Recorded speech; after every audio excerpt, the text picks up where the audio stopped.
মাদারীপুরের শিবচরে আজ থেকে শুরু হয়েছে সরকারি প্রাথমিক বিদ্যালয়ের দ্বিতীয় প্রান্তিক মূল্যায়ন পরীক্ষা।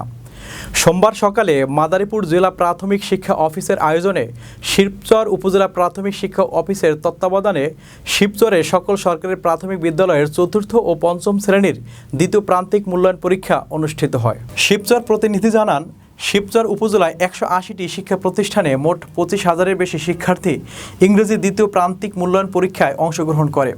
আজ সকালে শিবচর মডেল সরকারি প্রাথমিক বিদ্যালয়, গুয়াতলা সরকারি প্রাথমিক বিদ্যালয়, সুলতান খান কান্দি সরকারি প্রাথমিক বিদ্যালয়, থানা কম্পাউন্ড সরকারি প্রাথমিক বিদ্যালয়, বড় বাহাদুরপুর সরকারি প্রাথমিক বিদ্যালয়, ভদ্রাসন সরকারি প্রাথমিক বিদ্যালয় সহ সকল শিক্ষা প্রতিষ্ঠানে উৎসব মুখর পরিবেশে শিক্ষার্থীদের উপস্থিতি ছিল।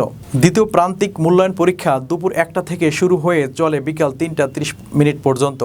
এছাড়া মাদারীপুর সদর, রাজৈর, কালকিনি ও ডাসার সহ সকল সরকারি প্রাথমিক বিদ্যালয়ে একযোগে দ্বিতীয় প্রান্তিক মূল্যায়ন পরীক্ষা অনুষ্ঠিত হয়।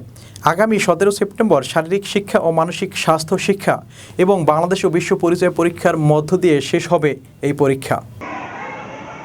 আজ থেকে শিবচর আন্ত উপজেলা প্রাথমিক বিদ্যালয়ে 180টি প্রাথমিক বিদ্যালয়ে একযোগে দ্বিতীয় প্রান্তিক মূল্যায়ন পরীক্ষা আরম্ভ হচ্ছে। শিবচর মডেল সরকারি প্রাথমিক বিদ্যালয়ের ছাত্রছাত্রীরা অত্যন্ত আনন্দ ও উৎসবমুখর পরিবেশে এই পরীক্ষায় অংশগ্রহণ করছে। ছাত্রছাত্রীরা এবং অভিভাবকরা অত্যন্ত খুশি এই পরীক্ষায় তারা অংশগ্রহণ করতে পেরে।